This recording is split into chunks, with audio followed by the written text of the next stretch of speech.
அண்ணி இதை மட்டும் அலசிட்டுங்களா? அதெல்லாமா சரி. அண்ணி என்ன நீ ஆச்சு? ஒன்றும் இல்லை. பாருங்க உங்க முகமே சொல்லி கொடுக்குது என்னமோன்னு. என்ன அண்ணி, என்ன நீங்க எதையோ ஒன்று பறி கொடுத்த மாதிரியே இருக்கீங்க. உங்க அண்ணன் இன்னும் வாழையே காணல. என்னதான் வெளியே எங்கேயோ போயிட்டு வரேன்னுச்சுல்ல? வெளியே எங்கேயோலாம் போல, வீடையும் காடையும் கொடுக்கறதுக்கு ஆள் பேசிட்டு வரேன்னு போனாரு. நீ என்கிட்ட ஒரு வார்த்தை கூட சொல்லல. என்னத்த சொல்றது, முடிவு பண்ணியாச்சு கொடுக்கணும்னு. இதுல யாரு சொல்லி என்ன பண்ண போறாரு?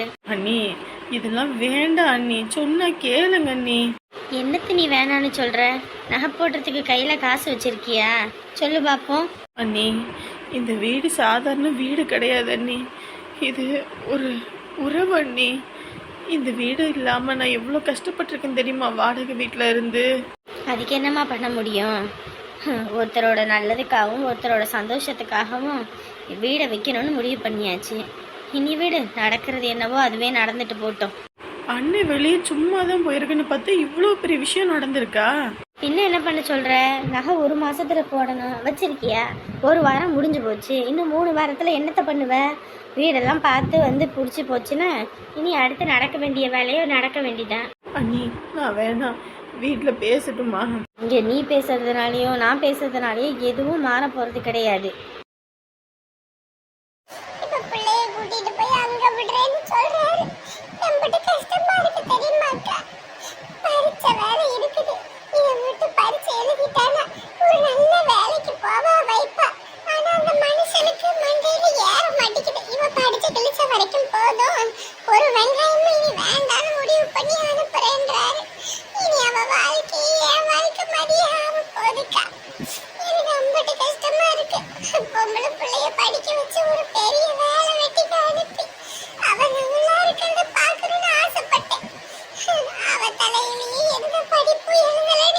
நல்லா படிக்கிற புள்ள, இதெல்லாம் தேவையா? பெத்தவங்களுக்கு கல்யாணம் பண்ணி வைக்க தெரியாதா? அப்படி என்னவா பெத்தவங்க பெத்துக்க போறாங்க பிள்ளைங்களுக்கு ஒன்றும் செய்யாம? என்ன அவசரம்? ஒரு நல்லா படிச்சு ஒரு வேலைக்கு போய் கை நிறைய சம்பாதிச்சு, அப்பா நான் இப்படி பழகிறேன்ப்பா, எனக்கு கல்யாணம் பண்ணி வைங்கப்பா அப்படின்னு சொன்னா என்ன பண்ணி வைக்க மாட்டாரா? என்ன பிள்ளைங்க போச்சு, இனி மொத்தமா எல்லாம் போச்சு, உக்காந்துருக்கட்டும். அக்கா இந்த ஒரு எக்ஸாம் மட்டும் எழுதிட்டா பரவாயில்லக்கா. அவ அதைத்தான் சொல்றா. அம்மா இந்த ஒரே ஒரு பரீட்சை தாம்மா இருக்கு, அதை மட்டும் எழுதிட்டேன்னா இனி எந்த பிரச்சனையும் இல்லம்மா அப்படின்றா. அந்த மனுஷங்கிட்ட சொன்ன வாயே திறக்க மாட்டேங்கிறாரு. கிளம்புனா கிளம்பு அப்படின்னு. நீ வேணா அவர்கிட்ட பேசுக்கா. இந்த ஒரு பரிசை மட்டும் எழுதுனா எப்படி டிகிரி வாங்கிடுவாக்கா. அதுக்கப்புறம் எங்கிட்ட போய் அவ சம்பாதிச்சு ஏதோ ஒண்ணு பண்ணிக்குவாக்கா. இல்லைன்னா கூலி வேலைக்கு போய் 5க்கும் 10க்கும் கஷ்டப்படுற மாதிரி போயிடும்க்கா. ஒரு காலத்துல நல்ல புள்ளன்னு பேர் வாங்கி இன்னைக்கு நார புள்ளன்னு பேர் வாங்கிட்டாப்போ. அம்பிட்டு கஷ்டப்பட்டு நல்ல பேர் வாங்கினதும் வேஸ்ட்டு, இப்போ கெட்ட பேர் வாங்கி அசிங்கப்பட்டதும் ஒரு ஆள் தான் ஆகி போச்சுப்போ. அக்கா நீ வேணா பேசி பாருக்கா. நேற்றே அவர்கிட்ட நான் வேற சொல்லிவிட்டேன், இந்த மாதிரி சண்டைங்க, இவனா எல்லாம் குடிக்கிறான் வைக்கிறான்னு. உடனே இவர் இந்த இதுக்கு மருந்தை கொண்டு வந்து கலந்து விட்டாரு. அப்புறம் அவனை வர சொல்லி சாப்பிட சொல்லி அவன் தொண்டை கவுதுன்னு ஓடுனவன் தான். இன்ன வரைக்கும் வீடு வரல, ஒன்றும் வரல. என்னாச்சு ஏதாச்சுன்னு தெரியல. ஐயோ என்ன பண்ணுறது? கூட பிறந்த தங்கச்சி மாதிரி தானே ஏற்ற வீட்டு பொண்ணும். இவன் இந்த வேலை பார்க்கலாமா? அவன் அப்படி லவ் கிவ்னு சொல்லியிருந்தாலும் இவன் வீட்டுக்கு வந்து சொல்லணும். இல்லைன்னா இவன் பிடிச்சி சாத்திருந்தா இவன் மனுஷன். இவனு கூட சேர்ந்துக்கிட்டு இருந்தா அவன் மனுஷனா? போய் சேரட்டும். அடங்காத பிள்ளை இருந்த என்ன பிரயோஜனம்? போட்டும், போய் எங்கிட்டாவது கிடக்கட்டும் அப்படின்னு சொல்லிவிட்டாரு. பெத்த பிள்ளைக்கு நேற்று கலந்து கொடுக்கும்போது அம்பட்டு வேதனையாக போச்சு. இன்னும் இந்த பையன் கண்ணில் சிக்கலை. ஐயோ ஆண்டவனே, பிள்ளைங்களை பெத்துட்டு ரொம்ப கஷ்டமா இருக்குக்கா. கஷ்டமே தாங்க முடியலக்கா எனக்கு. அடியாத மாடு படியாதுன்னு சொல்லுவாங்க. சின்ன வயசுல அடிச்சு உதச்சு வளர்த்துருக்கணும். மொத்த பையனை செல்லம் கொடுத்து வளர்த்ததுக்கு இப்படி ஊதாரியா திரிஞ்சது தான் மிச்சம். ஊதாரியா போகும்போதே அடி விழு ரோட்டி இருக்கணும், ஊருக்கார பயலோட சுத்தும் போதே. இப்போ மொத்தமா ஆயிட்டான். இனி என்ன பண்ண முடியும்? உப்பிலிட்ட மாங்காய் மாதிரி தான், ரெண்டையும் பிரிக்க முடியாது. இந்த அம்புட்டெல்லாம் தர முடியாது. 3 கட்டு கொடு, 20 ரூபா வாங்கிக்க. ஏம்மா உனக்கு உன் மருமகளே பரவாயில்லம்மா, ஏதோ 1 ரூபா 2 ரூபா குறைச்சு பேசும். நீ என்னம்மா ஒரு கட்டு இதை அப்படியே இலவசமா பேசுற? பிரியா கொடுக்கறதுக்குன்னா நீ வேணா அப்படி கீரை கடை வாங்கி நடத்து. நீ போறவங்க வரவங்களுக்கு 10 கட்டு கூட கொடு. ஆனா நான் ஒன்னும் இருக்கப்பட்டவன் கிடையாது. என்கிட்ட நீ இது பண்ணிக்கிட்டு இருக்காத. ஒழுங்கா எடுக்கிற மாதிரி தான் எடு, வேணாட்டினா போ. என்னடா ஓவரா கிராக்கி பண்ணிக்கிட்டு இருக்க? நான் இருந்து நீங்க உள்ளவங்கிட்ட சொன்னேன்னு இவங்கிட்ட காய் வாங்காதீங்கன்னு ஒருத்தன் வாங்க மாட்டான். ஆமா, இந்த ஊர்க்காரவங்க வாங்கலன்னா தான் என் காயெல்லாம் வாடி போகுது பாரு. ஊராயுது. எப்பா பார்த்தாலும் 10 ரூபா கம்மி கொடு, கொத்தமல்லி கட்டு கொடு, கருவேப்பிலை பிரியா கொடுன்னு எதை எடுத்தாலும் பிரியா கொடு, அதை கொடு, இதை கொடுன்னு தானே வாங்குறீங்க. உங்ககிட்ட வியாபாரம் பண்றது ஒண்ணு, கடையை காலி பண்ணிட்டு போறது ஒண்ணு. ஓசியிலே மங்களம் பாடுவீங்க எல்லாரும். என்னாச்சு? என்ன சத்தம் போட்டுக்கிட்டு இருக்கீங்க? ஏன் நல்லா குடும்பம் வச்சிருக்கீங்கங்க. உங்க பொண்டாட்டி அதை பிரியா கொடு, இதை பிரியா கொடுன்னுது, இல்லைன்னா 1 ரூபா 2 ரூபா கம்மி பண்ணுனது. உங்க அம்மா மொத்த காய்கறியே கம்மி பண்ணிரும் போல இருக்கேங்க. 2 பேரும் திருந்தவே மாட்டீங்களா? காசு தான் இருக்குதுல்ல, எதுக்கு சும்மா பேரம் பேசிக்கிட்டு கிடக்குறீங்க? டேய், இவன் ஒரு ஆளுன்னு இவன் பேச்ச கேட்டுக்கிட்டு இருக்க. 3 கட்டு வாங்கணும், ஒரு 2 கட்டுக்கு காசு எடுத்துக்க, ஒரு கட்டுக்கு விடுன்னு அவன் அதுக்கு சண்டை கட்டிக்கிட்டு வாரான். ஏங்க உங்களுக்கே தெரியும், அடிக்கிற வெயிலுக்கு வெளியே போயிட்டு வர முடியல. இந்த வேகாத வெயில வண்டியை தள்ளிக்கிட்டு நானும் காய்கறி வியாபாரம் பண்றதுக்குள்ள போதும் ஆகுது. இதுக்கும் அங்க வந்து நிக்க முடியாதுன்னு ஊருக்குள்ள வண்டி விட்டா உங்களுக்கெல்லாம் பெருதா இருக்குங்க. ஏன் சின்ன பொண்ணு, உன்கிட்ட தான் காசு இருக்குல்ல, வேணுங்கிறத வாங்கிக்க வேண்டியதானே, என்ன பேரம் பேசிக்கிட்டு? இல்லைங்க, அது வந்து இங்கே பாரு, இப்போ இவங்க கிட்ட பேரம் பேசுகிற சரி, இப்போ பெரிய மாலுக்கெல்லாம் போகிறேன், அங்கெல்லாம் போய் பேரம் பேசுவியா? இல்லை ஒரு துணி கடைக்கே போகிறேன், இங்கே பாருங்க 2000 துணியை 2000 கொடுத்து அப்படியே வாங்கிட்டு வர்றது இல்லை. இந்த 500 ரூபா போட்டுக்கோங்க, 700 ரூபா போட்டுக்கோங்க, நான் சொல்ல போகிறோம் ஒன்றும் கிடையாதுல்ல. அங்கே டிஸ்கவுண்ட் போட்டு தராங்கல்ல. ஒரு டிஸ்கவுண்ட்டும் இல்லை, அது அப்படி சும்மா போடுறது தான். வாயை கிண்டாத நீ. இங்கே பாருமா, நானும் உனக்கு பல வாட்டி சொல்லிட்டேன், இந்த மாதிரி ரோட்டில் வியாபாரம் பண்ணுறவங்கள்ட்ட எல்லாம் இது பண்ணிட்டு இருக்காதீங்கன்னு. காய் வேணும்னா எடுங்க, இல்லாட்டி அவர் அனுப்புங்க. நானே உங்ககிட்ட வியாபாரம் பண்றது ஒண்ணு, நான் என் காயை அப்படியே கீழே கொட்டுறது ஒண்ணு.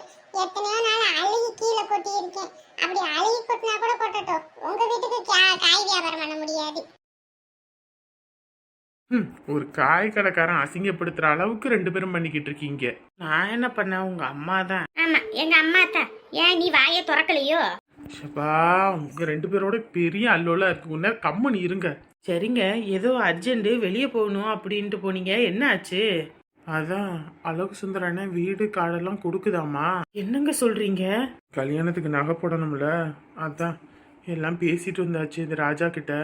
மொத்த இடத்தையும் வீடெல்லாம் நானே வாங்கிக்கிறேன், எம்பிட்டு பணம் வேணும்னு சொல்லுங்க, நான் பார்த்து தந்துடுறேன்னு சொல்லிவிட்டாரு. ஏடா, இந்த ராசானா அந்த இந்த இந்த இட புரோக்கரு அந்த ஆளா? ஆமா ஆமா, அதே ஆள் தான். அம்புட்டு பணம் வச்சிருக்கானாடா அவன். உனக்கு ஏன் இப்ப பல்லு ஈன்னு காட்டிக்கிட்டு இருக்க? இல்லடா, நீ சொன்னோனையும் எனக்கு வருத்தமா போச்சுடா அத்தான். ஆமா, அகத்தின் அழகு முகத்தில் தெரியுன்ற மாதிரி உன் வருத்தம் என்னன்னு உன் முகத்துல நல்லா எழுதி ஊட்டி இருக்கு. கம்முன்னு போமாங்கிட்டு. ஏங்க, என்னங்க இப்படி சொல்றீங்க?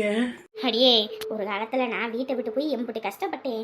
கடவுள் அன்னைக்கு நான் கஷ்டப்பட்டாலும் இன்னைக்கு எனக்கு நிறக்க கொடுத்துருக்கேன். நீ எத்தனை நாள் ஆட்டை கட்டின, இனி வீடு வாசல் இல்லாம நடுத்தரவுல பிச்சை தான் எடுக்க போறடி, பிச்சை தான் எடுக்க போறேன். இருக்குடி மாப்பிளே. இப்போ உண்மையா மாமா கொடுக்குறேன்னு சொல்லிட்டாரா? நம்மக்கிட்ட காசு இருந்தா கூட அதை கொடுத்து மொத்தமா வாங்கி போடலாம். நம்மக்கிட்டயும் அந்த அளவுக்கு பணம் இல்லை, என்ன பண்றதுனே ஒன்றும் புரியல. எங்க பணம் இருந்தாலும் அம்புட்டுக்கு எங்கெங்க போறது? எனக்கே ஒன்றும் மண்டமுலையே வேலை செய்யலாமா. ஒரு பொம்பளை பிள்ளைய வச்சிருக்காரு, நான் கூட ஏதோ 5 பத்தோ கொடுக்குறேன் வைக்கிறேன், அதையும் புரிஞ்சுக்க மாட்டேங்கிறாரு. ஏன்னா அதெல்லாம் ஒன்றும் வேணாம், கூட பிறந்தவளுக்கு நானே பார்த்து பண்ணிக்கிறேன்றாரு. ஏன்டா, அவ என்ன உனக்கு கூட பிறந்தவளா இல்ல வாத்தக்கறி பெத்து சுமந்தவளா? என்னமோ தொங்கச்சின்னு அந்த விடியா மூஞ்சிக்கு என்னைக்கும் கல்யாணமே ஆகாதுன்னு நினைச்சேன். கடைசியில் இப்படித்தான் விடியா மூஞ்சிக்கு ஆகணும்னு இருக்குதோ என்னவோ. ஷோமா, தயவு செஞ்சு போமா, மூஞ்ச காட்டாதம்மா, எரிச்சலா இருக்கு. இங்கே பாருடா, நான் ஒரே ஒரு சிங்கக்குட்டியை பெற்று வச்சேன். இதுதான் ஆசைக்கு வேணும், ஆஸ்திக்கு வேணும், வெங்காயத்துக்கு வேணும்னு வீட்டில் வதன்னு பண்ணி குட்டிங்க மாதிரி பிள்ளைய பெற்று இன்னைக்கு மொத்தமும் போச்சா, இனி ரோட்டில் கிடக்கட்டும். என்னங்க அக்கா என்ன சொன்னாங்க? என்னைக்கு அண்ணி தனியாக இது வார்த்தை பேசியிருக்காங்க, அண்ணனோட வாக்கு தானே அண்ணி, வேத வாக்கு, அதனால் எதுவாக இருந்தாலும் நம்ம கையை ஊனி பார்த்துக்கலாம் அப்படின்ட்டாரு. ஐயோ ஆண்டவனே, உங்களுக்கு இதெல்லாம் தேவையா? ச்சே, இந்த கல்யாணம் வேண்டான்னு சொன்னாலும் கேட்கல. இத்தனை பேரோட கவலையும் இத்தனை பேரோட வயிற்றுச்சலையும் கொட்டிக்கிட்டு எப்படித்தான் அந்த உமாலாம் போய் நல்லா இருக்க போறான்னு தெரியல. ஏண்டி 50 சவரன் போட்டுக்கிட்டு காசு பாத்திரம் பண்ணிட்டோன்னு போறவ நல்லா இல்லாம எப்படி இருப்பா? அடி போகடி கேனச்சிருக்கீங்களா? அவள் தான் வந்துட்டு இந்த கல்யாணம் வேண்டாம்மா அப்படின்னு அண்ணன் பேசுகிறாரான். நான் கட்டுனா அவனை தான் கட்டுவேன்னு சொல்லிட்டாளாம். அப்புறம் என்ன பண்ண முடியும்? கூட பிறந்த அண்ணனை விட இப்போ வந்தவன் தான் முக்கியம் போல இருக்கு. சி, எனக்கெல்லாம் நீங்களா எங்கள் அம்மாவான்னு கேட்டிருந்தா இம்புட்டு நகை போட்டு தான் என்னை கல்யாணம் பண்ணு சொல்லியிருந்தீங்கன்னா எனக்கு இந்த கல்யாணமே வேணான் இருந்திருப்பேன். இங்க பாரு, சமையல்லாம் தெரியலன்னு வையி, அப்புறம் மாமியார் காரி போன அன்னைக்கு இருந்துட்டு புதன்கிழமை வர வேண்டியதான் கொமட்டிலேயே குத்தி அனுப்புவா. என்ன அடியும் ஆத்தாக்கறி சொல்லி வச்சிருக்கான்னு ஒழுங்கா சொல்றது கேளு. சும்மா நீ வாட்டுக்கு ஊரே அலையாம. ஷோமா என்னம்மா என்ன நொன்னம்மா? சமைக்க தெரியலன்னா எம்பிட்டு அசிங்கம் தெரியுமா? அப்புறம் எல்லாம் நம்ம ஊருக்காக சிரிச்சு சீல பெண்ணு குத்தி போடுவாளுகடி. சொன்னா கேட்டுக்க. சொல்ல சொல்ல எழுது முதல்ல. அம்மா என்ன அம்மா நொம்மா போட்டுக்கிட்டு இருக்க? எழுதுடியே. ஏம்மா இப்போல்லாம் தான் ஃபோன்லேயே எல்லாமே வந்துச்சும்மா. பருப்பு உருண்டை குழம்பு வைக்கிறதுலேருந்து கறி குழம்பு எப்படி வைக்கிறது, ஏன் கஞ்சி தண்ணி வைக்கிறது கூட எப்படி, பழைய சோறு எப்படி உண்டாக்குறதுன்னு கூட மொத்தத்தையும் சொல்லி போடுறாங்கம்மா. இப்போ யூடியூப் எடுத்து ஒரு தட்டுனா போதும். நீ என்னம்மா அந்த காலம் மாதிரி நோட்டில் எழுத சொல்லிக்கிட்டு இருக்க? ஏண்டி யூடியூப்ல சொல்லுவாங்கடி, அவங்க சொன்னாலும் அந்த காலத்து சமையல்னு ஒன்று இருக்கு, அதெல்லாம் இந்த காலத்தில் சொல்லுவாங்களா? அந்த கைப்பக்குவத்தில் நான் சொல்லுவேன். அதை அப்படியே எழுதி சமைச்சின்னா அவங்க எல்லாரும் பெருமைப்படுவாங்க. ஐயோ, எழுதுறதுக்கு உனக்கு என்ன வலிக்குது? எழுது முதல்ல. சொல்லு. முதல்ல சோறு வடிக்கிறது எப்படி? ஏம்மா ஒலை கொதிச்சுதுன்னா அதில் அரிசியை போட்டால் ஆக போகுது. அரிசி போட்டா அது பாட்டுக்கு வெந்து வந்துருமா? பக்குவமா பதம் பார்த்து வடிக்கணும்டி. ஒரு பானை சோத்துக்கு ஒரு சோறு பதம், அப்படித்தான். ஐயோ ஐயோ நொய்யோன்ட்டு. நம்ம வீட்டில் அண்ணி நானு எல்லாம் இருக்கனால ஆளாளுக்கு சமையல் செஞ்சு எல்லாம் அசதி போடுவோம். நீ அப்படியே ஒரு நாள் அப்படிதான் புட்டை அவிக்க சொன்னதுக்கு இல்லை இட்லி அவிக்க சொன்னதுக்கு இட்லி சட்டியவே கருகி நாசம் பண்ணிவிட்ட. அதை கருக்கிய தேய்ச்சி எடுக்கிறதுக்குள்ளே எனக்கு போதும் ஆயிடுச்சு. அப்படி போன வீட்டில் பண்ணேன்னு வையி, மாமியாருக்கு அதை கையை காலை முறிச்சு போடுவாடியே.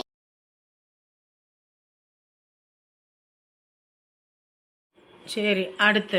அப்புறம் பருப்பு வேக வைக்கிறது எப்படி, அதை எழுது. ஐயோ, பருப்பு தண்ணிக்குள்ள போட்டா வேக போகுது. அடியா அறிவுகிட்ட சிறுக்கி சொல்றத கேட்டு தொலைடி. சும்மா பைத்தியக்காரி மாதிரி பேசிக்கிட்டு இருக்காம சொல்லு. பருப்பு அப்படியே தண்ணியில போட்டு கொதிக்க வச்சுன்னா வெந்துருமா? ஒரு நாளானாலும் வேகாதுடி.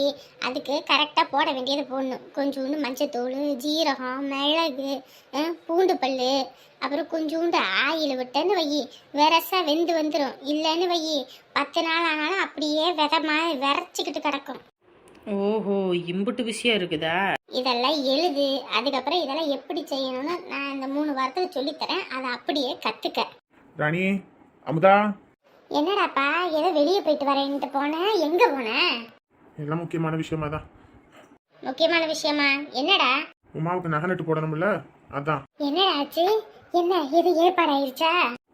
எல்லாமே ஏற்பாடாயிருச்சு. அப்பா இப்போதாண்டா நிம்மதியா இருக்கு. எப்படா இவ வாழ்க்கை போகுதோன்னு நினைச்சு அம்பிட்டு வருத்தப்பட்டுக்கிட்டு இருந்தேன். இனி எந்த கவலையும் இல்லை. அந்த கடவுள் நல்லபடியா கல்யாணத்தை நடத்தி வச்சிருவாரு. நம்பிக்கை இருக்குடா. என்னங்க ஆச்சு? அதான் ராசா கிட்ட பேசிட்டேன். ராஜா நானே வாங்கிக்கிறேன்ட்டா. அப்படி வாங்கிக்கிறேனாரா?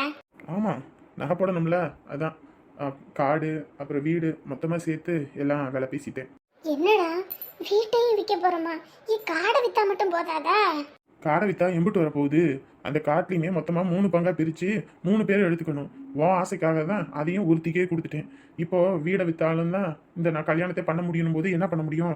அதான் மொத்தமாக எல்லாத்தையும் விற்கிறதுக்கு பேசிட்டேன். அட என்னடா சொல்ற? அப்ப வீட்டை எடுத்துக்கிட்டாங்கன்னா அப்புறம் நம்மள எங்க போறது? எங்க போறதுன்னா அதுக்கு என்ன பண்ண முடியும்? ஒருத்தியோட சந்தோஷத்துக்காக எல்லாரும் சந்தோஷத்தை இழந்துதான் ஆகணும். அடே அப்ப என்னடா ஊரை விட்டு போறதா? ஊரை விட்டு போறதான்னு கேட்குற? போய் தானே ஆகணும். வீடை வித்தாச்சுன்னா நாளைக்கு வந்துட்டு பணம் கொடுத்துருவாங்க. நான் இன்னைக்கு என் பொண்டாட்டியை கூட்டிகிட்டு கிளம்புறேன். மணி ஆகிப்போச்சு எனக்குமே. அங்கே நாளைக்கு போய் நான் வேலைக்கு போகலன்னா என் இருக்கிற பொழப்பும் கெட்டு போயிடும். அதுக்கப்புறம் என் பிள்ளை குட்டியை காப்பாற்றுறதுக்கு நான் நடுரோட்டில் போய் பிச்சை எடுக்க வேண்டியதான். நாளைக்கு அந்த பையன் பணம் தருவான். கையெழுத்து போட்டு வாங்கிட்டு இந்த கல்யாணம் முடிகிற வரைக்கும் நாங்கள் இந்த வீட்டில் இருப்போம். கல்யாணம் முடிஞ்சதுக்கப்புறம் நாங்கள் வேற வீடு பார்த்துக்கிறோம்னு சொல்லி அந்த பையன்கிட்ட பேசிட்டு வந்துட்டேன். இனிமே யாருக்கும் எந்த பிரச்சனையும் இல்லை, புரியுதா? இந்த கல்யாணம் யாரோட விருப்பமோ அவங்க விருப்பப்படி நடக்கும். அண்ணே வேண்டாண்ணே. நீ எங்கன்னு போவேன்? அவங்கக்கிட்ட கையில் கல்ல விழுத்தாவது நான் பேசுகிறேனே. இங்கே பாருமா அமுதா, உனக்கும் பெருசாக நான் எதுவும் செய்யலை. ஏன்னா கல்யாணத்துக்கு கூட பல பிரச்சனைகள் ஆகிப்போச்சு. நகை போடுற எண்ணத்துக்கு கூட அவர் வேணான்னு சொல்லிட்டாரு. ஏதோ உனக்குன்னு ஒரு பங்கை கொடுக்கணும்னு எனக்கும் தோணுது. கல்யாணம் முடியும், அதில் மிச்சம் மீதி இருந்தால் உனக்கும் கொடுத்து உன் கை செலவுக்குன்னு ஏதாவது ஒன்று இருக்கும். சரியா? அண்ணே சத்தியமாக சொல்கிறேன், இந்த பாவப்பட்ட பொண்ணை எனக்கு வேணாம் சொல்லிட்டேன். என்னென்ன இப்படி பேசிவிட்டேன் என்னைய பார்த்து. இல்லைம்மா, அக்கா தங்கச்சிங்களுக்கு கடனே வைக்கக்கூடாதுன்னு அப்போ புரியல அந்த அர்த்தம். இப்போ எனக்கு நல்லா புரியுது. எல்லாரும் அவங்க சந்தோஷம் முக்கியம்னு ஒரு காலத்தில் சொல்லுவீங்க. நீயே ஒரு நாள் கேட்ப என்கிட்ட, என் புருஷனுக்கு நீங்கள் என்னத்தை செஞ்சு விட்டீங்க, அவளுக்கு தானே எல்லாமே செஞ்சீங்க, எனக்கு என்ன செஞ்சீங்கன்னு. யாரோட பேச்சுக்கும் ஏச்சுக்கும் என் பிள்ளைங்களையும் என் பொண்டாட்டியும் நான் நிறுத்த மாட்டேன். புரியுதா? அவங்களுக்கு உழைச்சி போகிறதுக்கு நான் இருக்கேன். உங்களுக்கு நான் கொடுத்து தர்றேன். நீங்கள் என்ன பண்ணுவோம் பண்ண. நீ அப்படியே நின்றுக்கிட்டே இருக்க. துணிமணியெல்லாம் எடுத்து வச்சியா? எல்லாம் எடுத்து வச்சுட்டேங்க. பிள்ளைய கூட்டிகிட்டு போகிறோமா என்ன? அப்புறம் இங்கேருந்து என்ன பண்ண போறா? நம்மளையே உன்னையவே இங்கே யாரும் பார்த்துக்க மாட்டாங்க. நான் போனேன். அப்படி இருக்கும்போது பிள்ளைய யார் பார்த்துப்பா? முதலையும் பிள்ளைய கூட்டிக்கிட்டு கிளம்பு. அடே ஏன்டா அப்படி வார்த்தையால தீயள்ளி கொட்டுறேன்? நான் எதையும் அள்ளி கொட்டலம்மா, அவள்கிட்ட தான் பேசிக்கிட்டு இருக்கேன். கிளம்பு போ. இவன் சந்தோஷத்துக்காகவும் இவனோட வாழ்க்கை இப்படி போச்சுட்டு தான்டா நான் சொன்னேன். இதெல்லாம் விற்கணுமாடா? இங்க வருமா, உன் புள்ள நல்லபடியா வாழ்வா. இம்புட்டியும் கொடுத்துட்டேன், போதுமா? நிக்காம போ வேகமா.